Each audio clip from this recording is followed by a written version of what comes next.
مولانا لال حسین اختر پہلے قادیانی تھے، بعد میں مسلمان ہو گئے۔ ایک بار ان سے کسی نے پوچھا آپ مرزائیت سے کیسے تائب ہوئے؟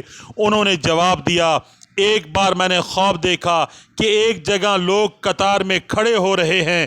میں نے پوچھا کیا بات ہے؟ مجھے بتایا گیا کہ رسول اکرم صلی اللہ علیہ وآلہ وصحبہ وسلم تشریف لائے ہوئے ہیں۔ آپ صلی اللہ علیہ وآلہ وسلم کی زیارت کے لیے بندوبست ہو رہا ہے۔ یہ سن کر میں بھی قطار میں لگ گیا۔ لوگ آہستہ آہستہ بڑھ رہے تھے۔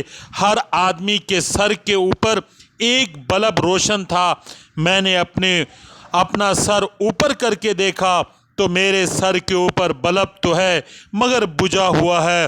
میں بہت افسردہ اور شرمندہ ہوا کہ سب کے سروں پر بلب روشن ہیں، میں ہی بدقسمت ہوں، میرا بلب بجھا ہوا ہے۔ اسی ندامت کے ساتھ آگے بڑھتا جا رہا تھا۔ آخر میں رسول اکرم صلی اللہ علیہ وآلہ وصحبہ وسلم کہ حضور پہنچ گیا مگر بہت شرمندہ تھا۔ حضور اقدس صلی اللہ علیہ وآلہ وصحبہ وسلم نے فرمایا اوپر دیکھو۔ میں نے دیکھا تو میرا بلب روشن تھا۔